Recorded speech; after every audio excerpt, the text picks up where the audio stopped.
Olá, hoje eu vim falar desse autor, um dos maiores poetas do Brasil que eu gosto muito, que é o Cruz de Souza. João da Cruz de Souza nasceu em 24 de novembro de 1861 em Desterro, que é a atual Florianópolis, capital de Santa Catarina. Morreu em 19 de março de 1898 em Minas Gerais. E seu livro Missal, de prosa poética, é considerado um fundador, a obra fundadora do simbolismo no Brasil. O simbolismo que foi um movimento artístico, não só literário, também se expandiu para o teatro, que se contrapunha ao realismo, ao positivismo, ao naturalismo e buscava transmitir através de sentimentos, metáforas, símbolos, o ideal. Ainda se prendia a isso, para retratar inclusive a decadência, né, o que eles consideravam ser a decadência daquela sociedade. Além de Missal, publicado em 1893, ele também publicou Broquéis no mesmo ano, pouco depois, e Tropos e Fantasias junto com seu amigo Virgílio Várzea.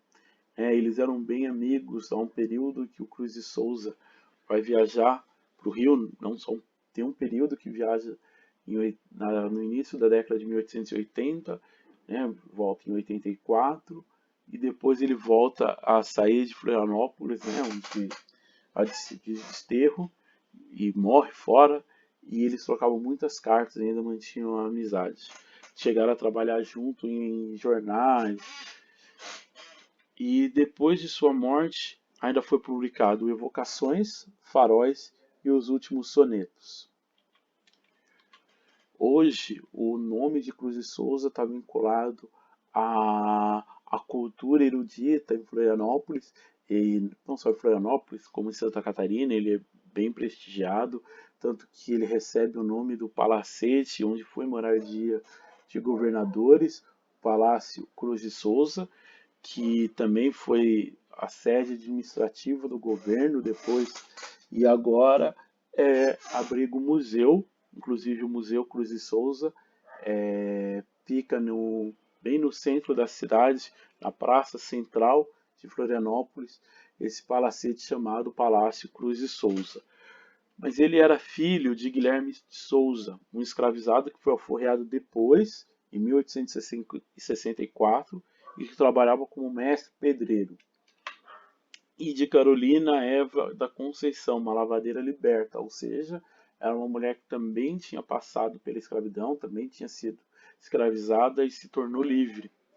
Ele também tinha um irmão mais novo, e um caso curioso da vida deles é quando eles vão estudar no Ateneu. O pai deles sem condição, né, os pais sem condições de pagar o Ateneu, vão então solicitar que eles estudem gratuitamente, e o diretor diz que eles merecem porque são dois alunos com ótimo aproveitamento nas outras escolas que passaram, e que o pai, e aí ele diz que o pai era pobre, mas que fazia de tudo para que os filhos estudassem.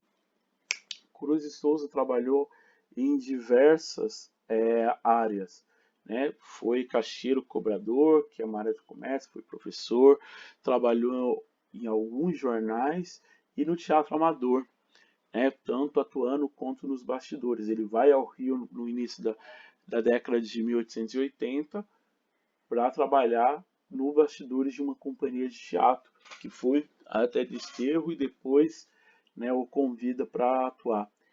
E nos jornais, um deles, o Tribuna Popular, ele trabalha, mas ele nunca recebeu dinheiro lá, porque era um jornal abolicionista e que ele dizia que fazia tudo em nome da grande causa da abolição da escravatura. Ele foi um dos grandes abolicionistas no período, né, com ligações não só em Florianópolis, em Desterro, Santa Catarina, mas em outras partes do Brasil.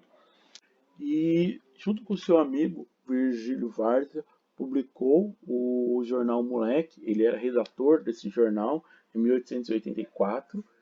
E nesse jornal é o momento em que há essa diferença dele com a elite local. Era um jornal muito crítico, muito ácido. Eles diziam, entre um dos subtítulos desse jornal, dizia que ele era nervoso, que os meninos são moços, então são nervosos.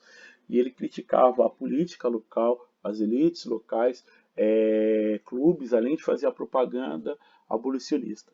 E tamanho era a crítica que ele fazia que houve uma vez em que o jornal não foi convidado para a festa do Clube 12 de Agosto, que era o grande baile de aniversário, em que tinha representantes de toda a imprensa, menos o moleque, dizia ele, né, escreveu, né, porque o moleque cheirava a cachaça ou a crioulo forro.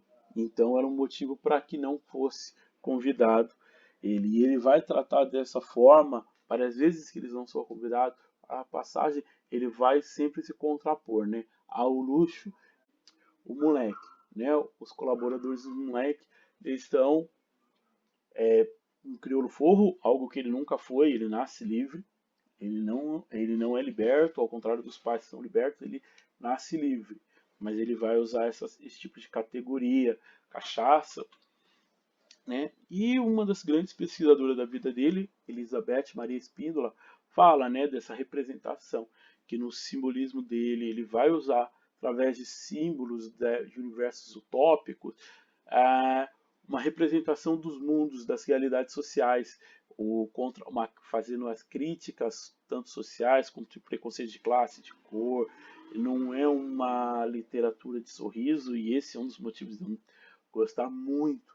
É uma poesia muito ácida, o linguajar dele, e isso é o que me faz gostar tanto dessa poesia, e o desencanto, né, a desilusão, o desencanto com o mundo e com a época são características muito fortes nos seus textos.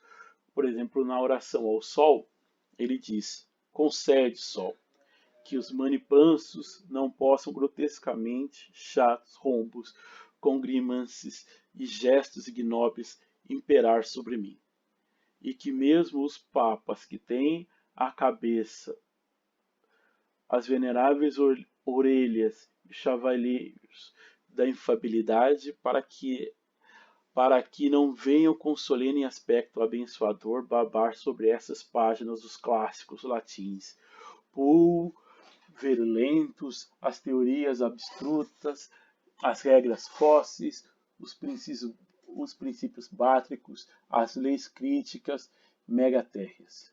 Dar que eu não ouça jamais, nunca mais, a miraculosa caixa de música dos discursos formidáveis.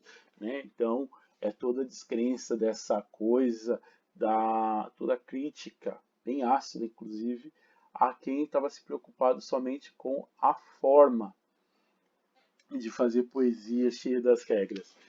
E o poema que eu mais gosto nessa vida é o Ódio Sagrado, que é um dos motivos de eu gostar, porque é um dos sentimentos que as pessoas gostam de esconder como se não pudesse, e eu inclusive tratei com os alunos, é algo que se sente, né?